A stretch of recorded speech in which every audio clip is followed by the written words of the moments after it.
So I said, you know what? It's time to start dyeing the hair. My husband's like, no, honey, don't do that. I like it. It's you. I just think he doesn't want me to get hit on. I keep telling him that the big butt's what's keeping that from happening. But I think the thing that's really made me feel old is the fact that I have a teenage son. Anybody else have to deal with teenagers at all? Oh, yeah. Oh, yeah. They're a pain in the butt to discipline. You have to take away the only thing that's important to him, his cell phone. I took my son's cell phone away. He threw a temper tantrum that'll make any 2-year-old proud. He's like, Mom, what happens if someone sends me a text? Said, pick up the house phone, call them, see what they want. But Mom, they're gonna think I'm a geek. I'm like, honey, you run the robotics team. They already think you're a geek. Yeah. So he went off to college. So the only way I could communicate with him is via Facebook. So every time he wrote a status, I had a comment on it because it's my God-given right as a mom to embarrass him. Yeah. So he put something about no strings attached, no commitment is a good thing. So I said, aw, did my baby have his first one-night stand? He calls me up, he says, Mom, how did you know? Yeah, there's some things moms just don't need to know. Yeah. No, I worry about him because I remember what I did when I was that age. I'm like, come on, you remember the first time you came home stoned, right? Your eyes are all bloodshot. My mom's like, Kris, what's the matter with your eyes? I'm like, I don't know, they're itchy. So my mom goes, well, wait a minute, doesn't Dana have a cat? I'm like, yep. So to this day, my parents still think I'm allergic to cats. So I now have a bunch of cats, at least as far as my parents and work goes. But they were smart. They actually sent me to a Catholic all-girls high school. Yeah. And I was also a child of the 80s, so I was into the hair bands. So, I had to deal with all the nuns all the time. So they didn't like the fact that I had Twisted Sister written across my notebook. They look at me and they go, we're not going to take it. Yeah. But actually, right after I graduated from high school, I went into the Navy. So I went from nuns to drill instructors. What a relief. First time that drill instructor was yelling at me, I started laughing at him. He's like, what's your major malfunction, recruit? I'm like, dude, I just came from nuns. You got nothing.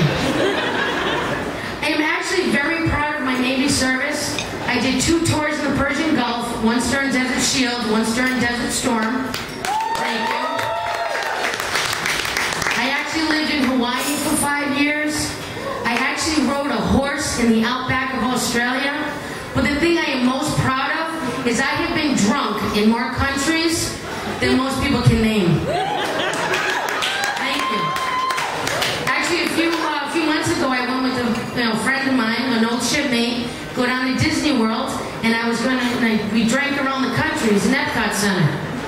Now, I could tell you every single drink that I had in every single country, but apparently I drunk text a bunch of people and called them. Wasn't wise. I got back to work, they're like, wow, you were really drunk. I'm like, I called you? Anyways. Hey, do we have any sports fans in here? We got football? Baseball? What about NASCAR? Alright. When I finish telling you this, y'all gonna be NASCAR fans, okay?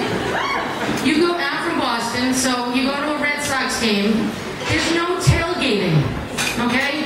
You get inside, a beer is like $8. You go to a Patriots game. Tailgating is 4 hours. You get inside, a beer is about $12. Now you go to a NASCAR race. Tailgating is 7 days. Have you ever seen 20 drunk rednecks coming out of a conversion van after a night of drinking? It's not a pretty sight. And how much is a beer when you get inside the racetrack? Who knows? You can bring your own beer inside. That's a sport.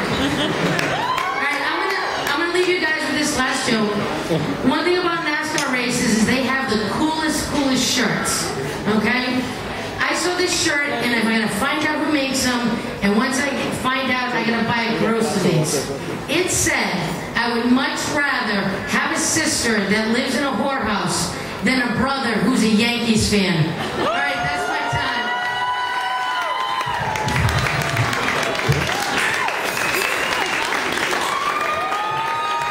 Ladies and gentlemen, Boston Kris, come on, give her a hand, please. Now, that's just messed up. I got a comedian while I'm hosting and I'm trying to be funny. That's messed up. I don't know about you, Kris, but I don't know about that NASCAR thing, but I like to bring your own beer thing. Yeah, so if I bring my own beer can, we do a lot of sports in the ring. We still gotta watch that.